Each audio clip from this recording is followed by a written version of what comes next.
Bagaimana jika seorang TKW asal Sukabumi dipaksa menikah siri dengan majikan lumpuh atas permintaan istri sah sang majikan, demi sebuah alasan yang tak masuk akal? Tapi ketika semua tampak tenang, justru hidupnya berubah menjadi medan pertarungan yang tak pernah ia bayangkan. Siapakah kawan, siapa lawan? Saksikan kisah perjuangan Nur Hayati yang penuh air mata, keberanian, dan ketekunan hati. Jangan lupa subscribe channel Putri Narastory biar kamu gak ketinggalan cerita seru selanjutnya. Like kalau kamu suka ceritanya, dan komen di bawah dari kota atau daerah mana kamu nonton. Yuk, tonton sampai selesai, karena setiap detiknya penuh makna.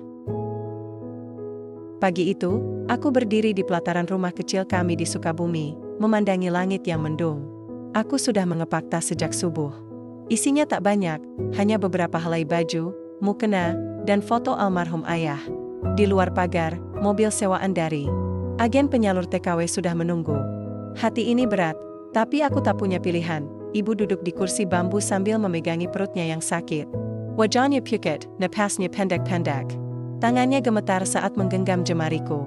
"Kamu yakin, Hayati?" Suaranya pelan, nyaris berbisik. Aku mengangguk sambil tersenyum kecil. "Iya, Bu. Ini cara tercepat buat bayar utang dan beli obat ibu. Kerja di luar negeri itu enggak gampang," katanya lagi. Aku tahu. Setiap malam sebelum tidur, aku selalu membaca kisah-kisah TKW yang berakhir pilu. Dipukuli, tak digaji. Bahkan ada yang tak pernah pulang. Tapi hidup kami di sini lebih menakutkan. Warung kecil kami nyaris bangkrut, utang menumpuk, dan setiap kali ibu ke puskesmas, obat yang dibutuhkan tak tersedia. Aku mencium tangan ibu dan memeluknya erat. Dalam hati aku berjanji, ini cuma sebentar. Setelah uang cukup, aku akan pulang. Aku akan bangun rumah yang layak buat ibu, dan kami bisa buka warung lagi. Aku ingin melihat ibu tersenyum tanpa harus menahan nyeri. Saat aku melangkah ke mobil, air mata ibu menetes diam-diam. Aku tak tega melihatnya, jadi aku cepat-cepat menunduk dan masuk ke dalam. Sopirnya tidak banyak bicara. Kami melaju melewati jalanan desa yang basah karena hujan semalam. Sesampainya di Jakarta, aku menginap semalam di mes milik agensi. Besoknya, kami langsung ke bandara. Di ruang tunggu, aku duduk di samping dua perempuan lain yang juga akan berangkat ke Arab. Salah satu dari mereka, namanya Leni, berasal dari Indramayu. Satunya lagi, Farida, dari Lampung. Kami sama-sama tegang. Sesekali Leni berdoa sambil menunduk, sedangkan Farida memandangi tiket di tangannya seperti masih tak percaya. Saat pesawat lepas landas, aku pejamkan mata dan menarik napas panjang. Perjalanan ini bukan untuk jalan-jalan. Ini untuk hidup. Untuk masa depan yang lebih baik. Untuk ibu. Beberapa jam kemudian, aku menginjakkan kaki di tanah yang sama sekali asing bagiku. Cuaca di luar panas dan kering, anginnya membawa debu yang menyengat hidung. Di bandara, seorang wanita berjilbab rapi sudah menunggu kami dengan papan nama. Dia memperkenalkan dirinya sebagai perwakilan majikan yang akan menjemput kami. Kami dibawa ke sebuah rumah mewah yang terbuat dari marmer putih. Pilar-pilarnya tinggi, halamannya luas, dan jendelanya besar-besar seperti di film. Aku hanya bisa berdiri terpaku saat melihatnya. Tak pernah dalam hidupku melihat rumah sebesar itu. "Ini rumah Tuan Kosim dan Madam Rania," kata wanita itu singkat. "Mulai besok, kalian mulai bekerja." Aku ditempatkan di lantai 2, di kamar kecil yang jendelanya menghadap taman belakang. Kamarnya bersih, tapi sunyi. Malam pertama di sana aku tak bisa tidur. Bayangan wajah ibu terus muncul di mataku. Aku ingin menelpon, tapi ponselku ditahan oleh pengurus rumah. Katanya, akan dikembalikan nanti kalau majikan sudah percaya padaku. Hari-hari awal aku habiskan dengan membersihkan rumah, mencuci, dan memasak. Madam Rania sangat disiplin. Ia berbicara tegas, tidak banyak senyum, dan selalu memeriksa hasil pekerjaanku dengan mata tajam. Tapi dia tidak kasar. Dia hanya dingin. "Kosim, suaminya, hampir tidak pernah terlihat," kata pembantu senior. "Kosim mengalami kecelakaan beberapa tahun lalu dan sekarang lumpuh total. Ia tinggal di kamar khusus di lantai bawah dan hanya keluar kalau ada keperluan penting." Pelayan yang biasanya mengurusnya bernama Fadila, wanita paruh baya yang ramah dan murah senyum. Suatu sore, aku disuruh membawa makanan ke kamar Kosim. Tangan ini gemetar saat memegang nampan. Aku mengetuk pintu, dan dari dalam terdengar suara pelan menyuruhku masuk. Saat aku mendorong pintu, aku melihatnya. Pria kurus dengan wajah keras, duduk di kursi roda, menatap kosong ke arah jendela. Tangannya kaku, mulutnya tertutup rapat. Tidak ada senyum, tidak juga kemarahan. Hanya hening yang menyesakkan. Aku meletakkan nampan di meja kecil, lalu mundur perlahan. Tak ada sepatah kata pun darinya. Tapi sejak hari itu, aku mulai sering diminta mengantarkan makanan ke kamarnya. Setiap kali aku datang, suasananya tetap sama, diam, sunyi, dan anehnya, membuatku merasa kasihan. Sampai suatu malam, hidupku berubah. Madam Rania memanggilku ke ruang kerja pribadinya. Ia memintaku duduk, lalu menatapku dalam. Wajahnya serius. Hayati, aku punya permintaan besar. Tapi sebelum kamu menjawab, dengarkan dulu baik-baik. Aku menelan ludah. Suasana ruangan begitu tegang. Aku tak tahu apa yang akan ia katakan, tapi perasaanku mulai tak enak. Suamiku tidak bisa punya anak. Aku mandul. Tapi kami sangat ingin memiliki keturunan. Aku ingin kamu menikah siri dengan suamiku. Kamu akan mengandung anak dari kami. Setelah anak lahir, kamu bisa pulang. Kami akan membayar semuanya. Dunia serasa berhenti berputar. Aku menatap Madam Rania tanpa bisa berkata apa-apa. Dalam pikiranku, satu pertanyaan berputar-putar. Apa maksudnya? Aku harus menyerahkan rahimku? Aku tidak langsung menjawab permintaan Madam Rania malam itu. Lidahku keluh. Tubuhku terasa dingin, padahal udara di dalam ruangan cukup hangat. Rasanya seperti ditarik paksa ke dalam jurang yang dalam, tanpa tahu apakah aku bisa keluar atau tidak. Aku tahu ini terdengar aneh bagimu, kata Madam Rania sambil menyilangkan tangan di depan dada. Tapi kamu perempuan yang sehat, masih muda, dan berasal dari keluarga yang sederhana. Kamu butuh uang, dan kami butuh anak. Ini bukan perbudakan. Ini kesepakatan.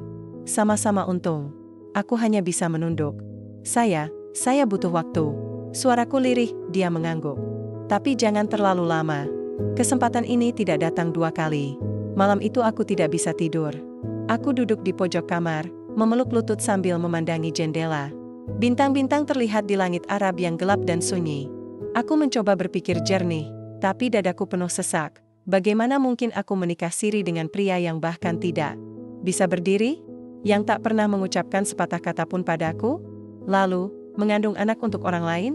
Lalu menyerahkannya begitu saja? Tapi, di sisi lain, aku teringat wajah ibu. Badannya yang makin kurus. Napasnya yang sering terengah-engah. Obat-obatan yang tak terbeli. Jika aku menerima tawaran itu, semua akan teratasi. Utang bisa lunas, rumah bisa diperbaiki, ibu bisa mendapatkan perawatan yang layak. Pagi harinya, aku memberanikan diri bertanya pada Fadila, pembantu senior yang sering ramah padaku. Bu Fadila, bisikku saat kami sedang memasak di dapur. Kalau misalnya, ada seorang TKW diminta menikah siri dengan majikannya demi uang, menurut ibu, bagaimana? Fadila memandangi wajahku cukup lama, lalu menarik napas dalam. Nur, kamu harus tahu, di rumah seperti ini, kadang logika orang kaya tak sama dengan kita. Kalau kamu ambil jalan itu, pastikan kamu siap lahir batin. Jangan hanya karena uang, kamu korbankan diri sendiri. Anak bukan barang. Aku mengangguk, tapi kata-katanya tak cukup menguatkanku. Beberapa hari berlalu, dan Madam Rania kembali memanggilku. Kali ini dia tak banyak berbicara. Di depanku, ia meletakkan sebuah map berisi surat kesepakatan dan cek kosong.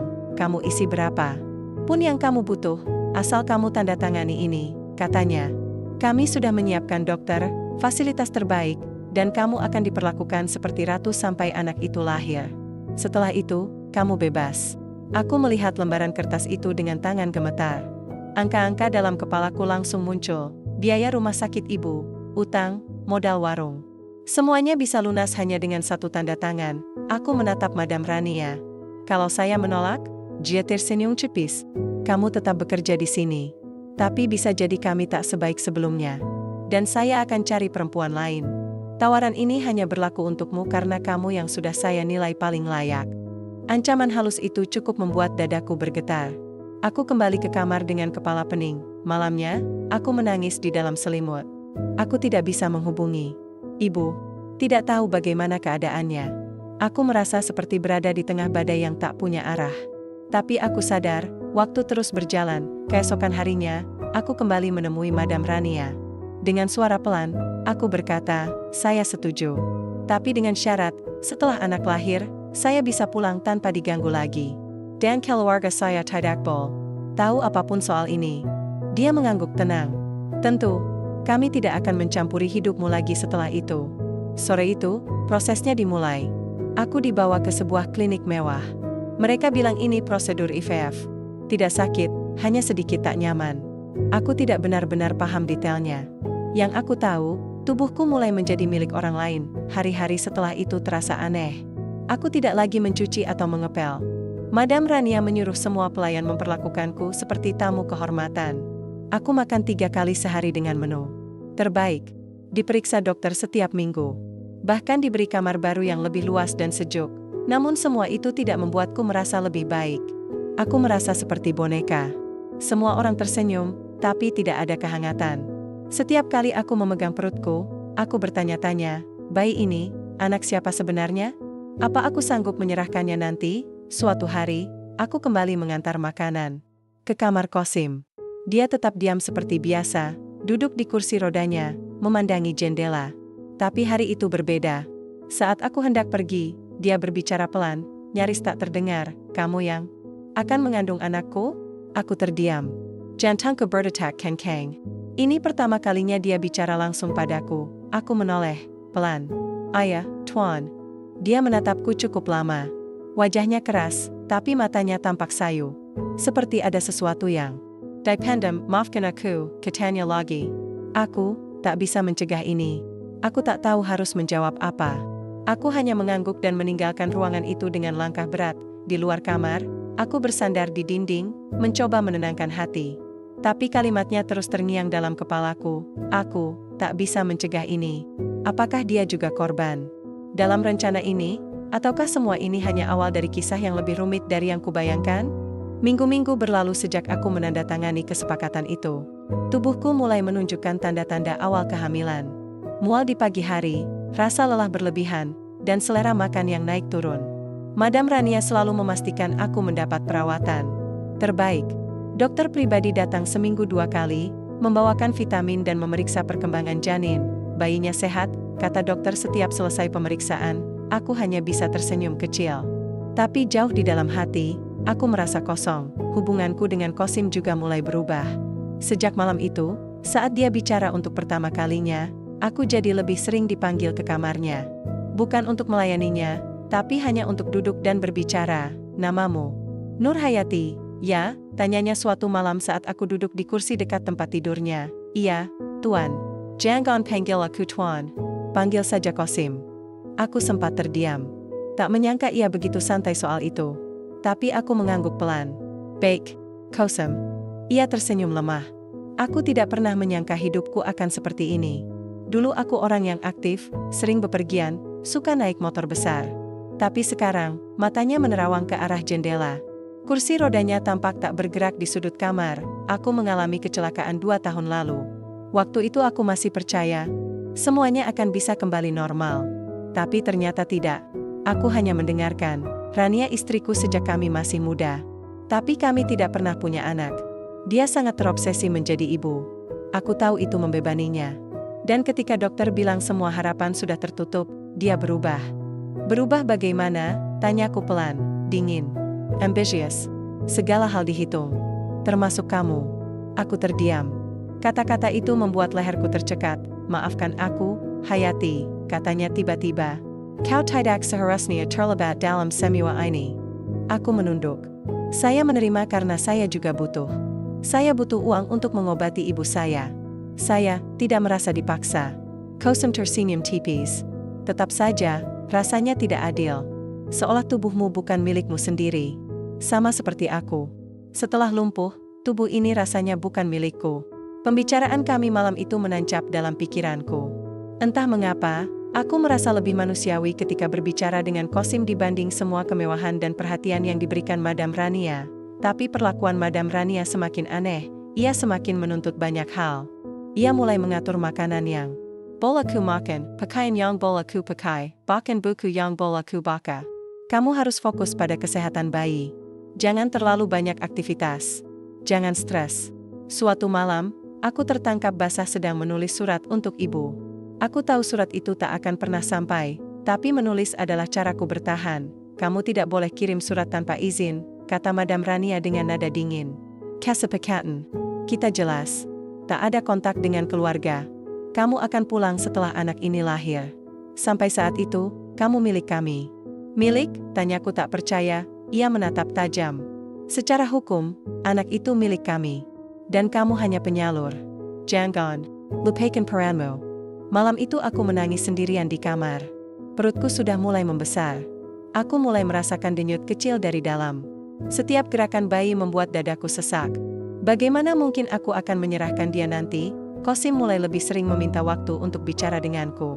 Ia bahkan pernah berkata, jika kau ingin pergi, aku akan bantu. Tapi aku tahu itu tidak mudah. Aku tak punya paspor, semua ditahan Madam Rania. Tak ada akses keluar rumah. Tak ada telepon. Suatu pagi, saat aku sedang berjalan di taman belakang untuk menghirup udara segar, aku mendengar percakapan Madam Rania lewat jendela ruangannya yang terbuka. Aku tidak peduli siapa ayah biologisnya. Yang penting, bayi itu sehat dan akan menjadi ahli waris. Apa maksudmu? Bukankah sel sperma Qasim? Suara perempuan lain bertanya. Mungkin salah satu kerabat. Tidak. Aku pakai donor dari seseorang yang kupilih. Aku tidak bisa ambil risiko pakai milik Qasim yang cacat. Darahku seketika membeku, aku terdiam, tubuhku gemetar. Jadi, bayi ini bukan anak Qasim? Bukan hasil dari pria yang merasa bersalah padaku? Aku mundur pelan, menjauh dari jendela. Air mataku jatuh tanpa suara, segalanya berubah, ternyata, bahkan Qasim pun tidak tahu kebenaran ini. Dia juga dikendalikan. Sama sepertiku, aku kembali ke kamar dengan langkah berat. Satu kalimat terus terngiang di kepalaku, bayi ini bukan milik siapa-siapa. Bahkan mungkin, bukan milikku juga. Sejak hari itu, aku mulai melihat segalanya dengan cara berbeda. Senyum Madam Rania tak lagi tampak tulus, makanan enak yang tersaji tak lagi mengundang selera, dan sentuhan lembut para pelayan terasa seperti belenggu tak kasat mata. Aku menjalani hari-hari dalam diam, menyimpan rahasia besar yang tak bisa kubagikan kepada siapapun, bahwa anak yang kukandung bukan anak Qasim, bukan pula anakku. Anak itu hanyalah hasil dari keputusan sepihak yang membodohiku. Aku ingin marah, ingin lari, ingin menjerit. Tapi aku tidak punya tempat. Tak ada pintu yang bisa kutembus, tak ada telinga yang mau mendengar. Qasim masih seperti biasa. Ia memanggilku. Hampir setiap malam, hanya untuk berbicara. Kadang tentang masa lalunya, kadang hanya membahas hal-hal ringan. Tapi aku mulai merasa bersalah menatap wajahnya yang penuh penyesalan, mengetahui bahwa dia pun sedang dibohongi. Suatu malam, aku memberanikan diri bertanya padanya, Qasim, kalau suatu hari kamu tahu anak ini bukan dari kamu, apa yang akan kamu lakukan? Ia mengangkat alis. Maksudmu? Ya, kalau ternyata bukan hasil dari proses seperti yang kamu pikirkan. Qasim terdiam lama. Wajahnya menegang. Aku tidak pernah ikut memutuskan soal teknisnya. Katanya akhirnya. Semua ditangani Rania. Tapi, kenapa kamu bertanya begitu? Aku menggeleng. Tidak apa-apa. Hanya penasaran. Tapi sorot matanya tak berpaling dariku. Mungkin dia mulai curiga, atau mungkin hanya mencoba memahami. Hari-hari selanjutnya menjadi penuh ketegangan. Aku merasa seperti hidup di atas bom waktu. Dan benar saja, bom itu akhirnya meledak suatu sore, ketika aku baru saja selesai diperiksa. Dokter dan sedang berjalan kembali ke kamar, aku mendengar teriakan dari ruang tamu, kau bohong padaku, Rania. Itu suara Qasim. Aku belum pernah mendengar ia berteriak sekeras itu. Kakiku langsung berhenti di tangga. Tenangkan dirimu, Qasim. Jangan membuat keributan. Suara Madam Rania terdengar berusaha tenang, tapi nada suaranya tegang. Aku sudah tahu semuanya. Anak itu bukan dari darahku. Kamu memakai donor tanpa izinku. Kau memperalat perempuan itu. Aku menutup mulutku dengan tangan, tubuhku gemetar. Qasim akhirnya tahu, aku melakukan semua ini demi kita, Qasim. Demi masa depanmu. Demi warisan keluargamu. Kau pikir siapa yang akan mewarisi semua ini kalau kita tidak punya anak? Tapi caramu kotor, Rania. Dan yang lebih menyakitkan, kamu bahkan tidak jujur. Kamu menjadikan Hayati sebagai alat. Aku menunduk. Hatiku terasa hancur, sekaligus sedikit lega. Akhirnya ada yang membelaku, walaupun bukan sepenuhnya niatnya begitu. Tiba-tiba, langkah cepat terdengar dari arah dalam rumah. Si orang pelayan berbisik padaku, Madam Rania memanggilmu. Sekarang, aku menelan ludah, lalu berjalan ke ruang tamu. Ketika aku masuk, suasananya panas.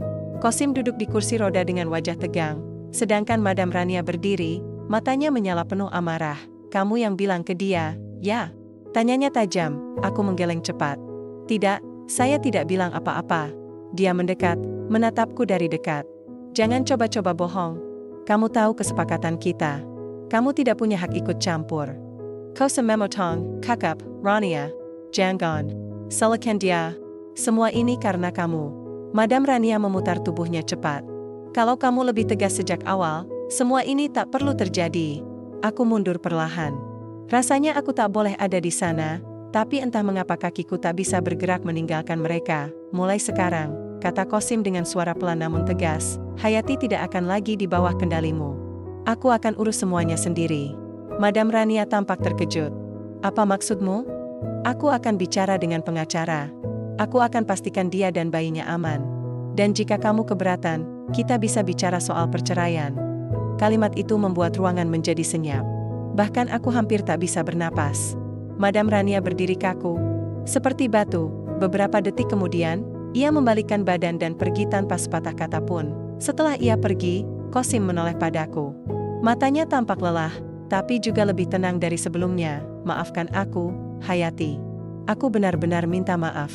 Aku ingin memperbaiki semuanya. Jika kamu mau pulang ke Indonesia, aku akan bantu. Jika kamu ingin tetap di sini sampai melahirkan, kamu tidak akan kekurangan apapun. Tapi kali ini, kamu yang putuskan. Aku terdiam. Untuk pertama kalinya, aku merasa diberi pilihan. Beri saya waktu berpikir, kataku lirih. Qasim mengangguk. Sebanyak yang kamu butuh. Saat aku kembali ke kamar, air mata mengalir tanpa bisa kuhentikan.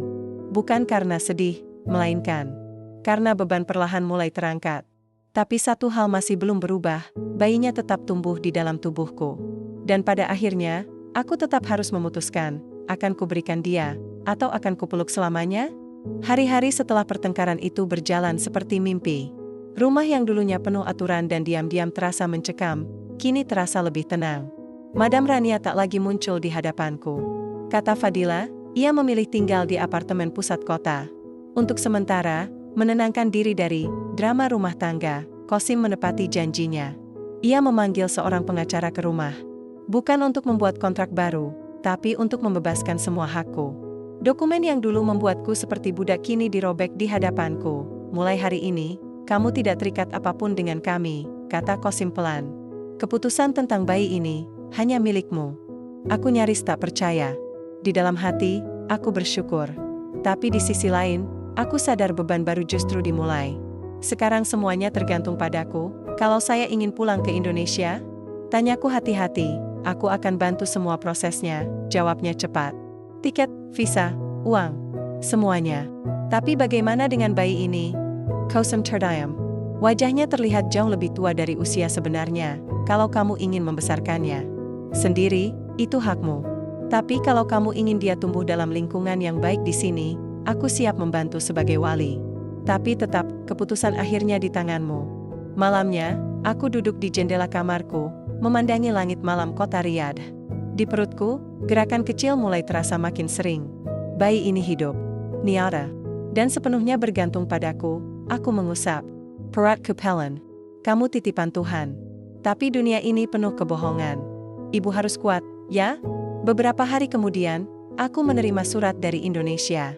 Bukan surat langsung, tapi pesan yang disampaikan lewat bantuan organisasi buruh migran.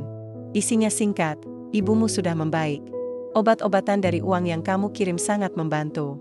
Mataku basah seketika. Semua perjuangan ini, air mata, rasa takut, kesendirian, akhirnya berarti sesuatu.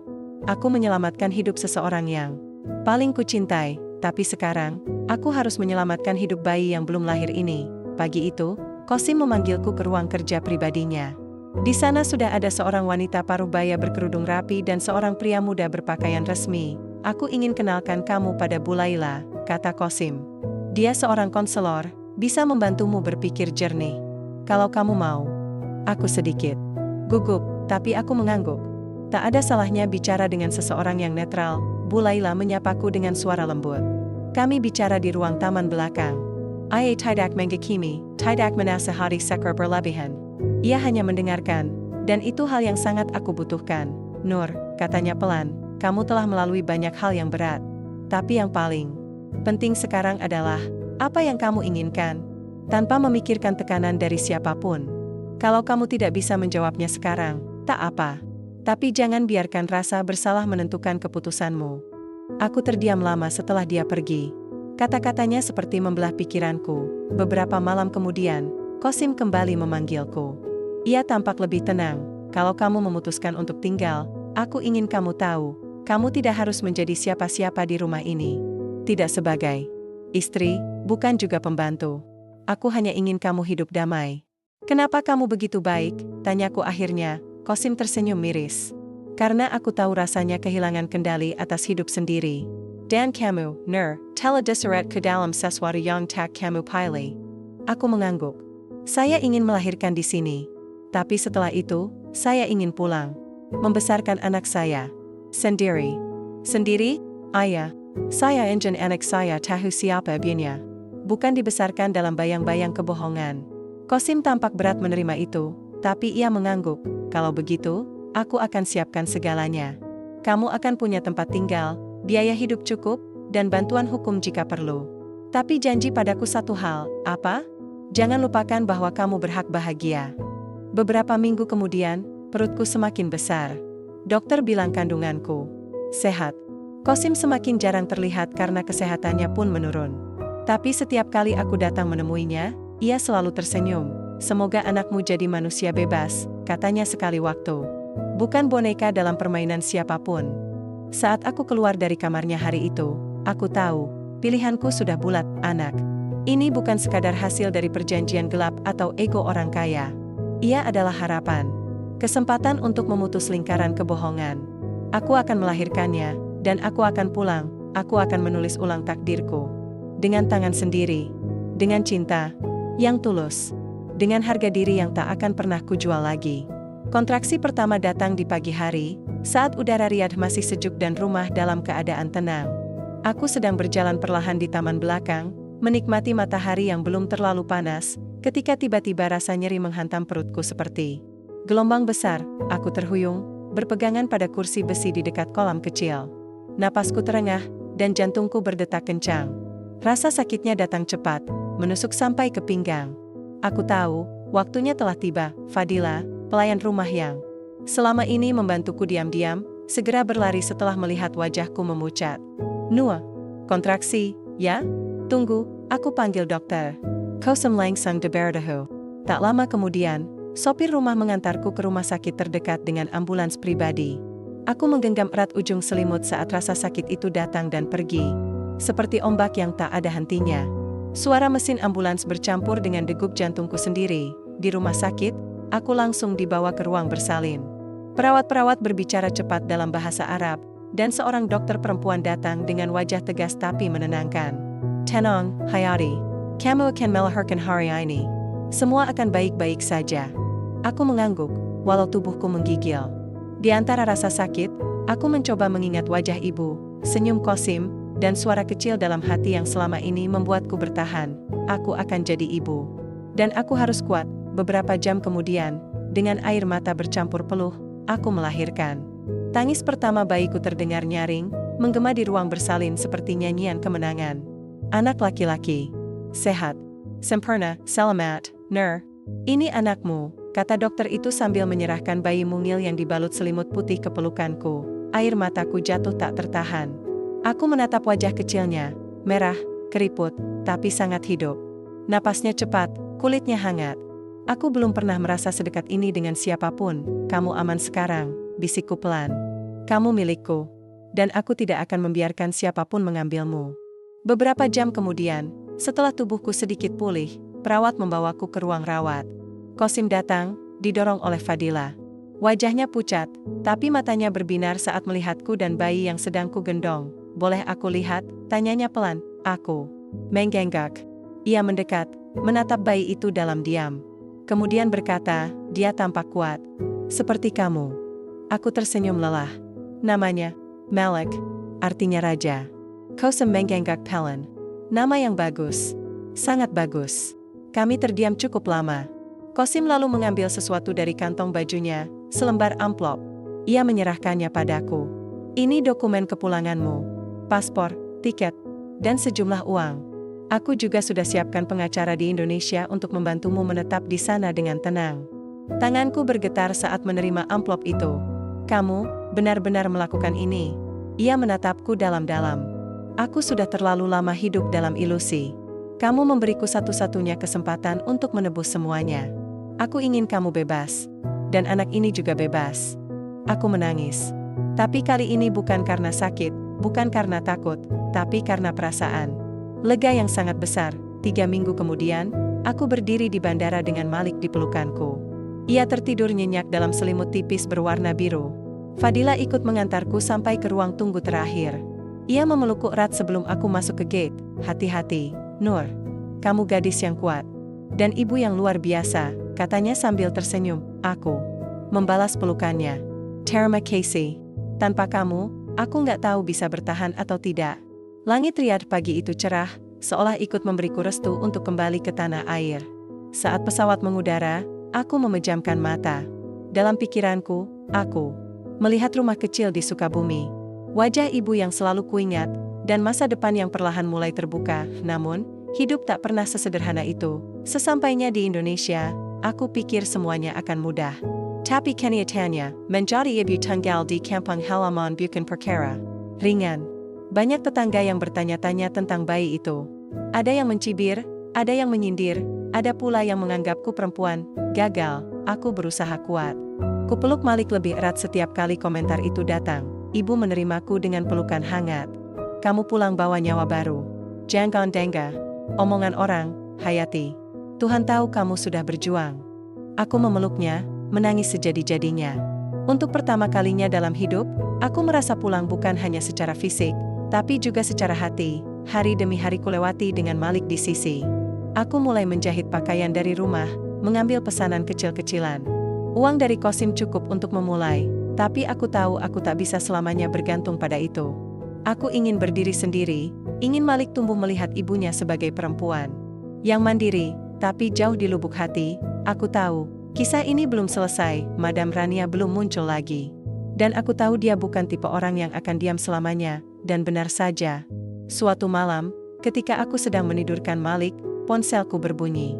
Nomor asing dari luar negeri. Dengan ragu, aku angkat. Nur Hayati. Suara di seberang itu dingin, tajam, dan tidak asing. Kamu pikir semua akan selesai begitu saja? Enak. Itu adalah bagian dari hidupku. Dan aku akan mengambilnya kembali.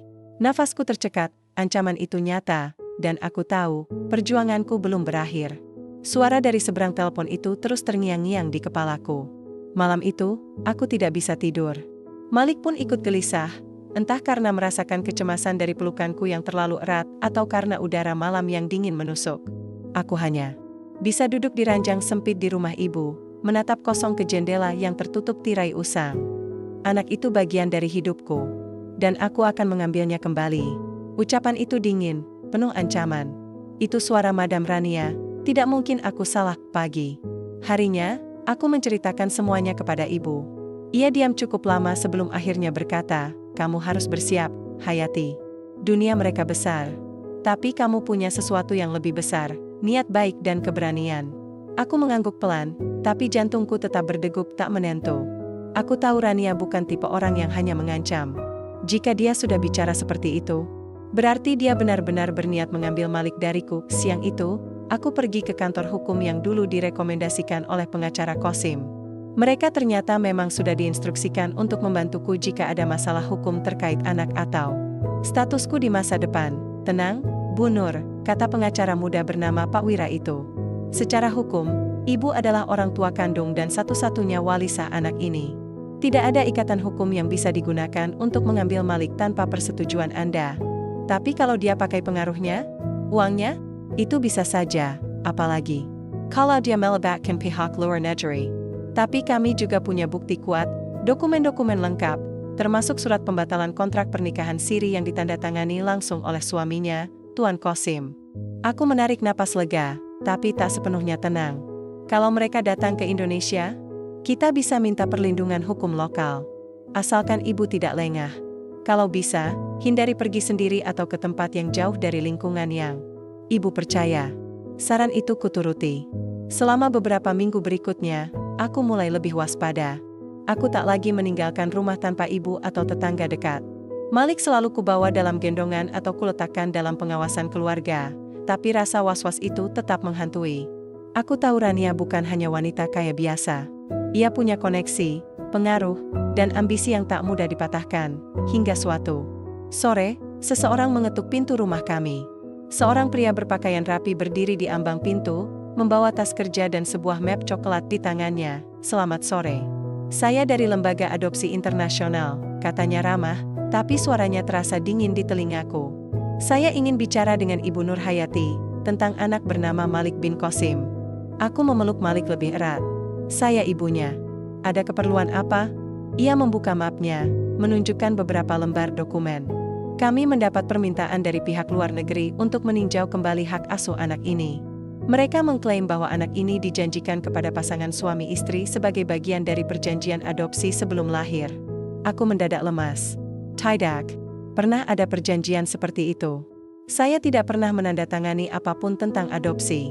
Dan saya punya saksi serta dokumen dari rumah sakit dan pengacara suami Madam Rania. Pria itu menatapku beberapa detik sebelum akhirnya mengangguk. "Kami akan menginvestigasi. Tapi saya harap ibu bisa bersikap kooperatif. Kasus seperti ini sensitif, dan kami tidak ingin hal ini berlarut-larut."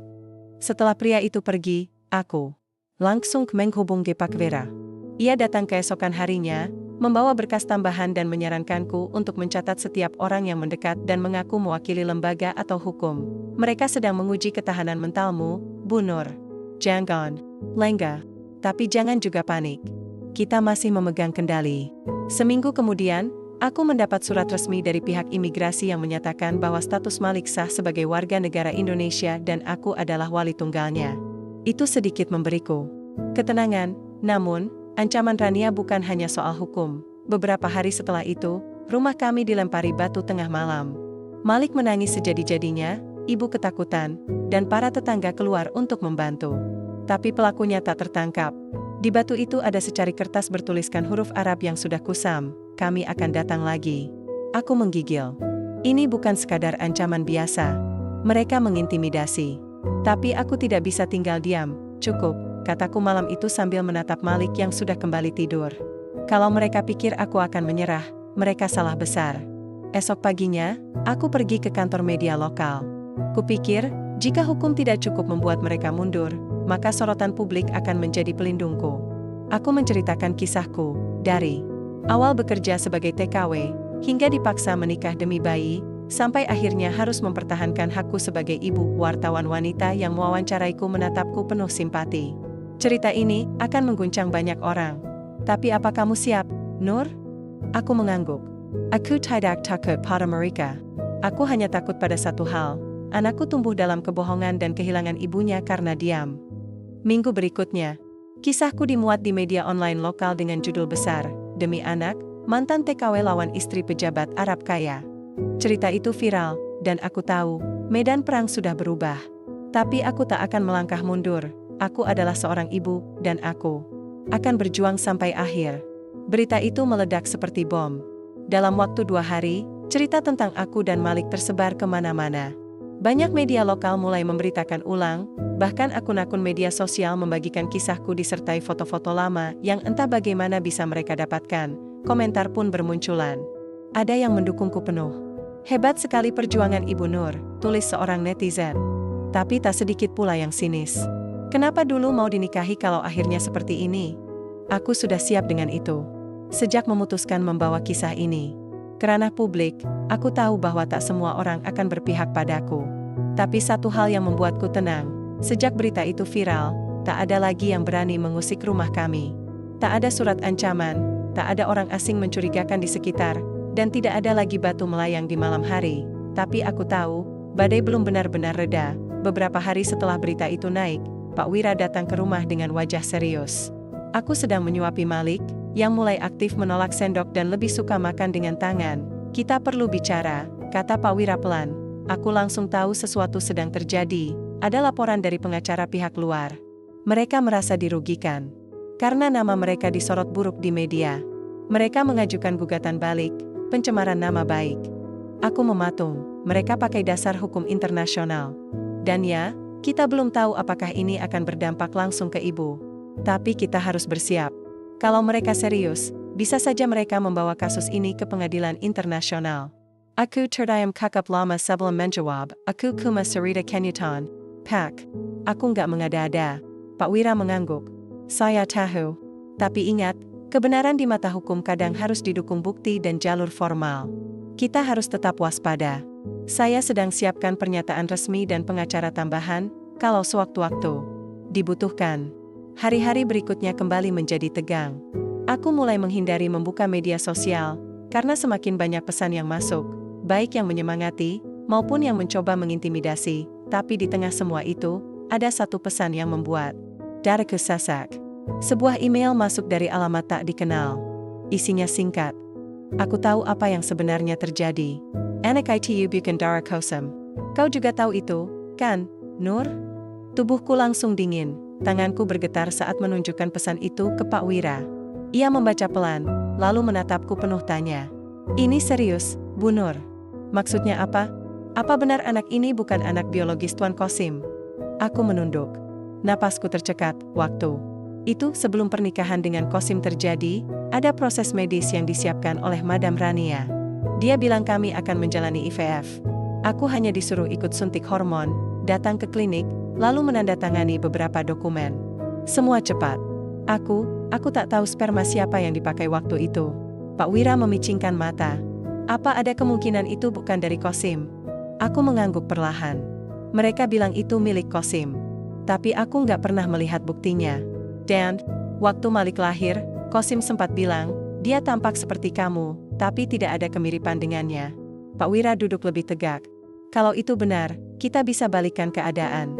Kalau anak ini bukan anak biologis Kosim, maka mereka tak punya dasar hukum sama sekali untuk mengklaimnya. Tapi, apa itu nggak berbahaya buat Malik?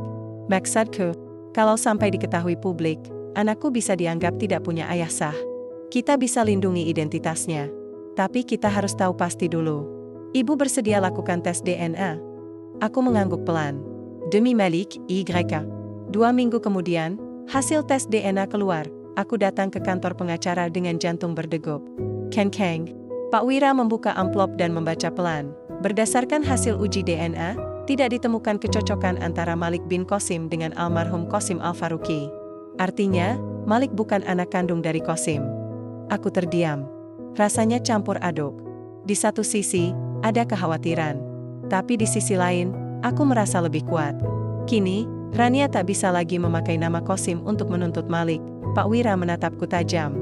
Ini senjata kita, Bu Nur. Tapi kamu juga harus tahu, kalau ini terbongkar ke publik, mereka akan marah besar. Dan mungkin akan mencari siapa donor biologisnya. Aku mengangguk pelan. Aku siap. Tapi lebih baik begini daripada hidup dalam ancaman. Malam harinya, aku menatap Malik yang tertidur dengan tenang di pelukanku.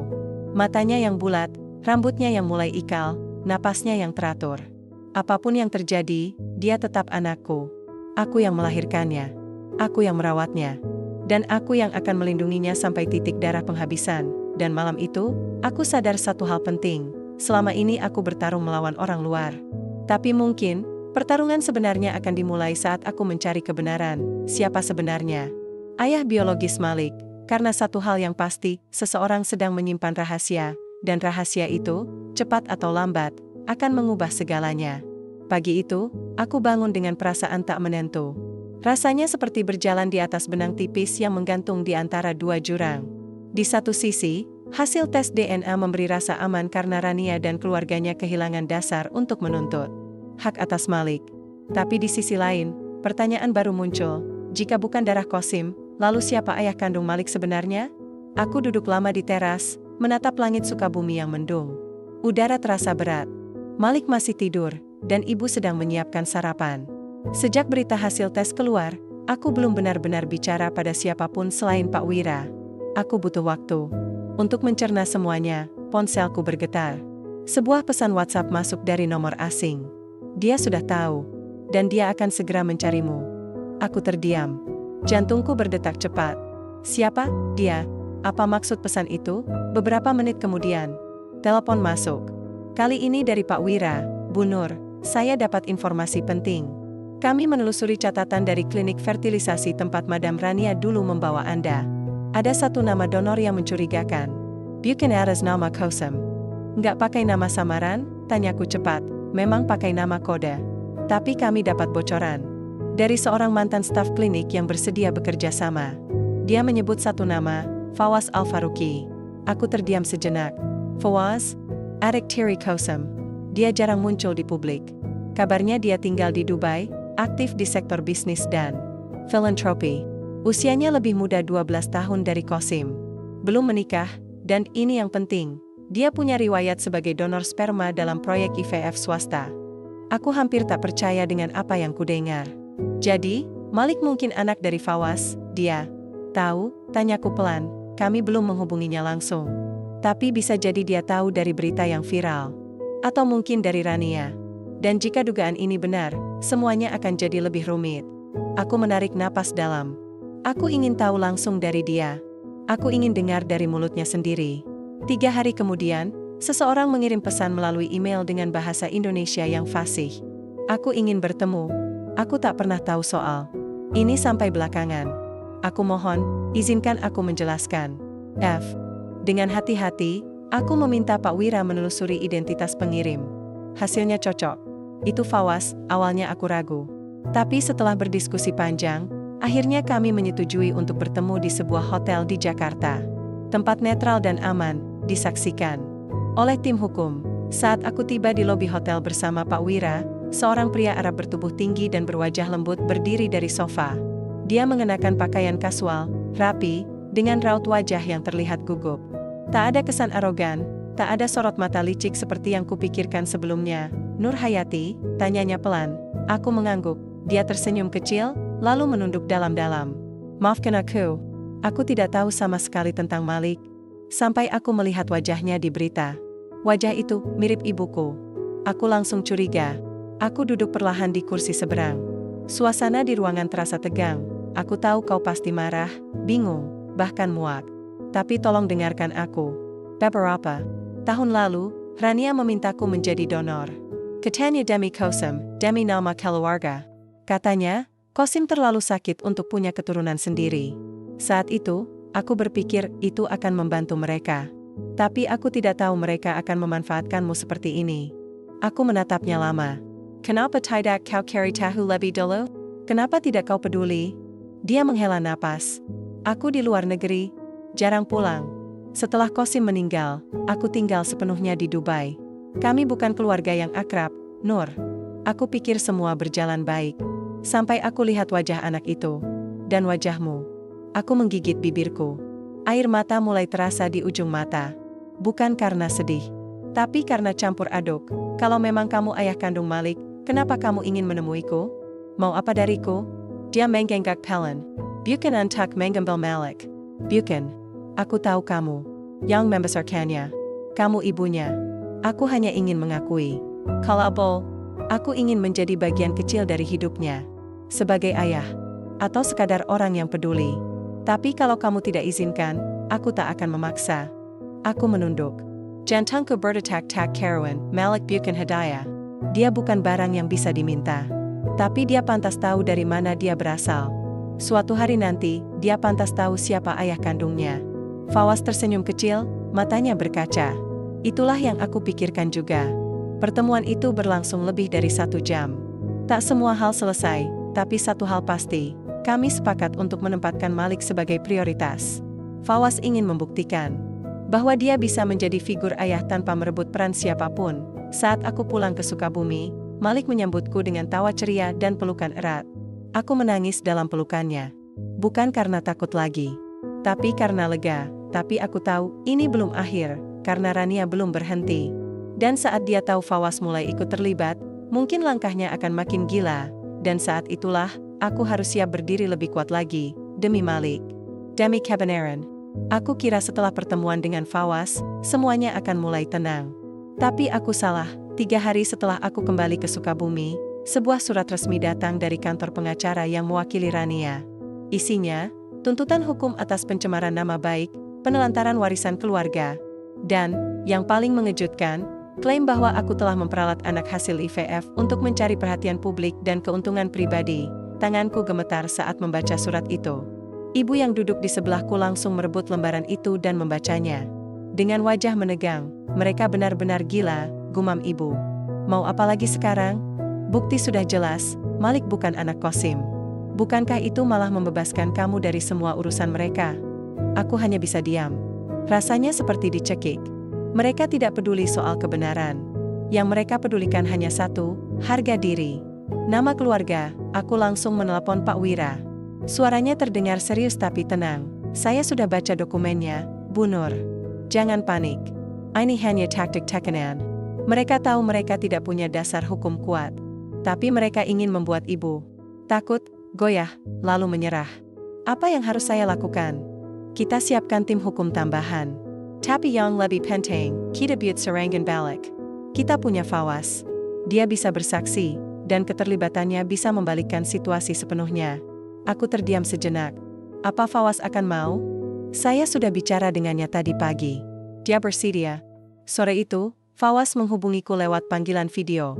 Ia terlihat lelah, tapi sorot matanya tetap tenang. Aku sudah baca semua surat tuntutan. Dari Rania. Dia bukan hanya ingin menyerangmu, tapi juga aku. Dia merasa aku mengkhianati keluarga. Dan kamu tetap bersedia berdiri di pihakku? Aku berdiri di pihak kebenaran, Nur. Dan di pihak anakku. Aku mengangguk pelan. Ada sesuatu yang terasa hangat di dadaku saat mendengar itu. Untuk pertama kalinya sejak semua kekacauan ini dimulai, aku merasa tidak sendirian lagi. Beberapa hari kemudian, kami menggelar konferensi pers tertutup yang hanya dihadiri jurnalis terpercaya. Fawaz tampil di hadapan media dan menyampaikan pernyataan. Resminya, saya, Fawaz Al-Faruqi, adalah ayah biologis dari anak bernama Malik bin Nur Hayati, hasil dari proses IVF yang dilakukan secara legal. Namun saya tidak pernah tahu bahwa proses itu melibatkan wanita yang dipaksa menikah dengan kakak saya, almarhum Qasim. Saya baru mengetahui hal ini beberapa waktu lalu, dan saya sangat menyesal telah menjadi bagian dari skema manipulatif yang dibuat oleh Rania Al-Faruqi. Pernyataan itu langsung menyebar di internet. Tak butuh waktu lama, opini publik mulai berubah. Banyak yang mendukungku, bahkan mulai mengecam Rania. Mereka menyebut tindakannya sebagai bentuk eksploitasi perempuan dan penyalahgunaan kekuasaan. Namun seperti yang sudah kuduga, serangan balik pun datang. Malam itu, aku menerima sebuah kiriman paket tanpa nama. Isinya adalah foto-foto lamaku saat bekerja di rumah Rania, lengkap dengan tulisan tangan kasar, dulu kamu tak lebih dari pelayan. Jangan lupa tempatmu. Aku gemetar. Ketakutan lama mulai muncul kembali. Tapi kali ini, aku tidak menangis, aku tunjukkan foto itu ke Pak Wira. Ia mengangkat alis, lalu tertawa kecil, ini justru memperkuat posisi kita. Mereka mulai panik. Dan itu tanda bahwa kita sedang menang. Beberapa hari kemudian, aku mendapat panggilan dari sekolah tempat Malik mendaftar untuk masuk TK. Wajah Malik bersinar cerah saat tahu ia diterima. Ia memelukku erat dan berkata, aku bisa sekolah kayak teman-teman, Bu. Aku menangis diam-diam malam itu. Bukan karena sedih, tapi karena bahagia. Tapi bahagia itu tidak bertahan lama. Pagi-pagi, sebelum Malik berangkat sekolah, seseorang datang ke rumah. Seorang pria tinggi berpakaian rapi, memperkenalkan diri sebagai pengacara baru yang mewakili Rania. Tapi kali ini, nadanya berbeda. Lebih tenang, lebih profesional. Saya membawa tawaran mediasi, katanya. Ibu Rania bersedia mencabut semua tuntutan jika Bu Nur bersedia membuat surat pernyataan bahwa Fawaz tidak akan mengajukan klaim atas warisan keluarga Al-Faruqi, dan tidak akan mencampuri urusan internal keluarga. Aku mengernyit. Jadi, mereka takut Fawaz akan menuntut haknya. Lebih dari itu, jawab si pengacara. Mereka takut anak ini, Malik, akan menjadi pintu masuk bagi publik untuk mengusik reputasi keluarga. Aku mengangguk pelan. Saya akan pikirkan. Setelah pria itu pergi, aku langsung menelepon Fawaz. Mereka takut padamu, kataku langsung. Mereka minta aku buat pernyataan agar kamu tidak menuntut warisan atau ikut campur urusan mereka. Fawaz tertawa pelan di seberang. Aku tidak butuh harta mereka, Nur. Aku hanya ingin Malik aman. Dan kamu tenang. Kalau itu bisa menjamin hidup kalian lebih baik, lakukan saja. Aku tidak akan keberatan. Haraku Teresa Hengget. Aku tahu keputusan ini bukan perkara mudah. Tapi sekarang aku punya seseorang yang berdiri bersamaku, bukan di depanku. Untuk mengatur, Bukan di belakangku untuk mendorong, tapi di sisiku, untuk berjalan bersama. Dan ketika malam datang, saat aku menidurkan Malik sambil menyanyikan lagu yang biasa kudendangkan di Arab dulu, aku tahu, aku telah melewati badai paling besar dalam hidupku. Namun dalam hati kecilku, aku sadar sebelum benar-benar tenang, mungkin masih ada gelombang kecil yang harus kuhadapi. Tapi kali ini, aku tidak takut. Pagi itu, udara Sukabumi terasa berbeda. Sejak Tapi Penutekanan, aku duduk di dapur sambil memandangi segelas teh yang belum sempat kusentuh. Malik sudah berangkat ke sekolah, ditemani Pak Wira dan asistennya. Aku sengaja tinggal di rumah. Karena mendapat kabar dari kantor hukum, Rania mengajukan permohonan mediasi resmi ke pengadilan agama, bukan hanya soal warisan, tapi juga status anak. Rania ingin mediasi secara tertutup agar semua pihak tidak dirugikan secara sosial. Kata-kata manis yang dibungkus dengan racun, aku menghela napas panjang. Mereka mau memaksa aku tunduk dengan cara halus sekarang, gumamku. Ibu duduk di depanku sambil menyendokkan nasi ke piring. Kamu jangan takut, Nak. Kamu sudah sejauh ini. Semua orang sudah tahu siapa kamu. Dan siapa Malik. Aku menggenggam tangan ibu. Aku nggak akan mundur. Tapi kadang aku lelah, Bu. Rasanya seperti setiap langkah selalu diawasi. Tak lama kemudian, ponselku berbunyi.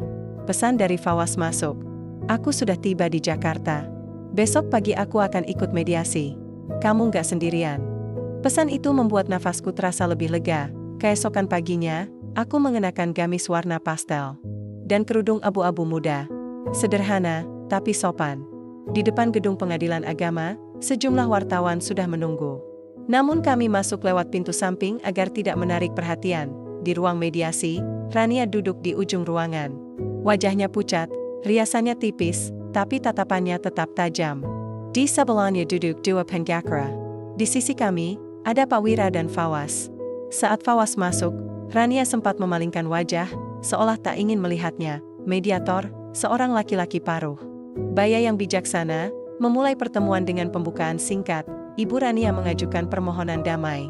Intinya, beliau ingin perkara ini tidak diteruskan ke ranah publik, dengan syarat tertentu. Salah satu pengacaranya langsung bicara. Kami ingin Ibu Nur menandatangani kesepakatan yang menyatakan tidak akan menghubungkan Malik dengan keluarga Al-Faruqi Sakra Legal, termasuk tidak mengajukan permohonan nafkah, warisan, atau hak keluarga lainnya.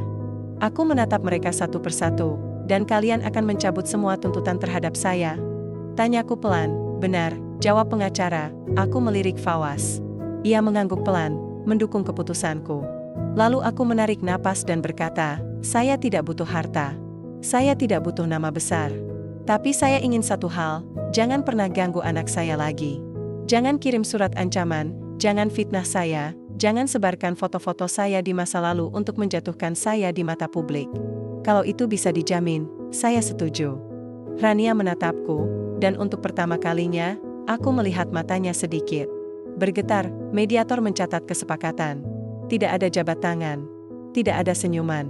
Tapi ini adalah kemenangan, bukan dalam bentuk piala atau uang, tapi kebebasan. Setelah keluar dari gedung pengadilan, aku berjalan pelan menuju mobil. Fawaz menyusul di sampingku. Kamu yakin tidak ingin menghubungkan Malik secara hukum denganku? Tanyanya hati-hati. Aku tersenyum. Untuk sekarang, biar begitu dulu. Bukan karena aku ragu padamu, tapi karena aku ingin hidup tenang. Malik masih kecil. Dia butuh stabilitas. Dan aku nggak mau masa lalunya jadi bahan perdebatan orang-orang dewasa. Fawaz mengangguk pelan. Aku mengerti. Tapi kalau suatu hari kamu berubah pikiran, aku tetap di sini. Aku menatapnya lama. Aku tahu. 1 minggu setelah mediasi, suasana rumah kami jauh lebih tenang. Malik kembali ceria, ibu pun mulai sering berkebun seperti biasa. Dan aku mulai berpikir untuk membuka usaha kecil-kecilan dari rumah. Menjahit, mungkin. Atau membuat kue. Suatu sore, saat aku duduk di halaman, Malik datang menghampiri sambil membawa gambar. Ia menggambar 3 orang, dirinya, aku, dan seorang pria berkumis. Ini siapa?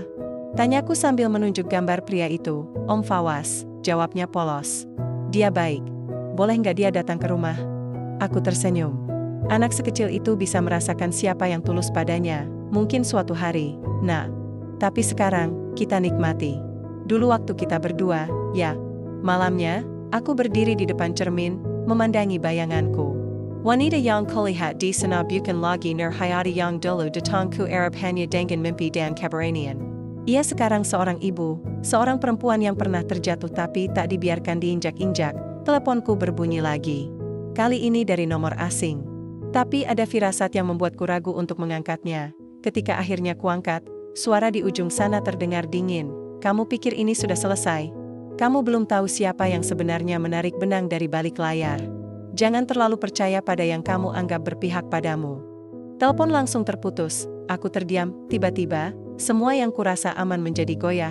Dan untuk pertama kalinya, aku sadar, mungkin Rania bukan satu-satunya yang harus kuhadapi. Masih ada bayangan lain yang menunggu di balik tirai. Dan perang ini belum benar-benar berakhir. Malam itu aku tak bisa tidur. Kata-kata dari penelpon misterius itu terus terngiang di kepalaku. Jangan terlalu percaya pada yang kamu anggap berpihak padamu. Siapa dia? Apa maksudnya? Dan, siapa yang dimaksud? Aku duduk di tepi ranjang. Sambil menatap Malik yang tertidur lelap. Wajahnya tenang, tanpa beban. Sementara pikiranku berkecamuk. Tidak mungkin itu Fawaz, kan? Dia sudah membantuku sejauh ini. Tapi, siapa lagi yang bisa bermain dari balik layar?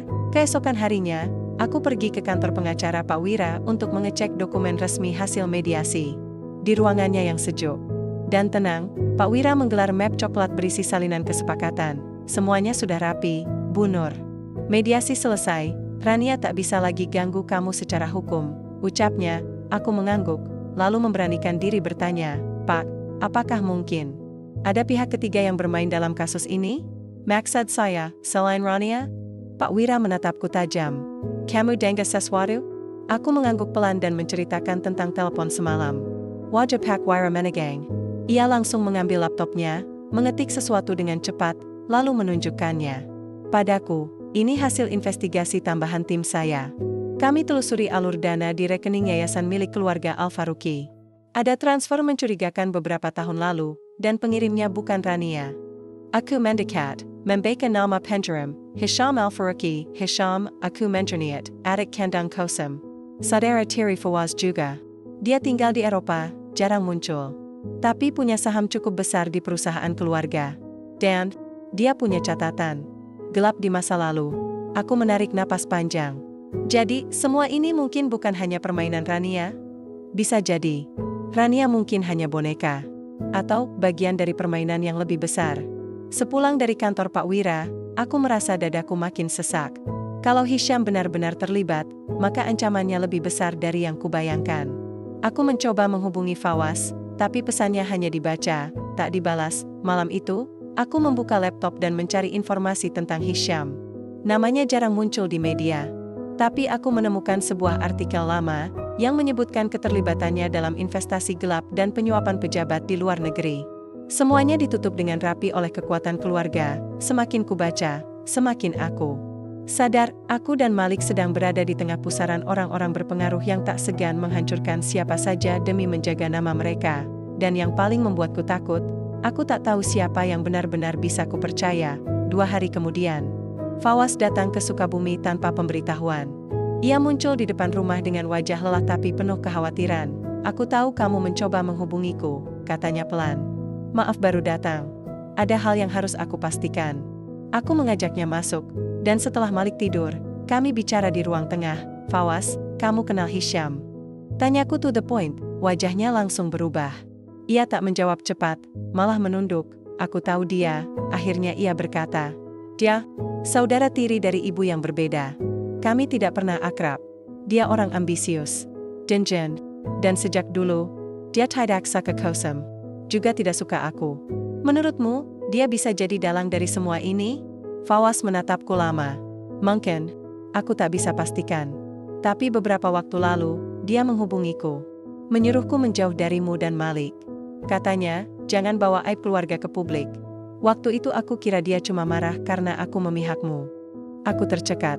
Jadi benar, ancamanku bukan cuma Rania, tapi Hisham.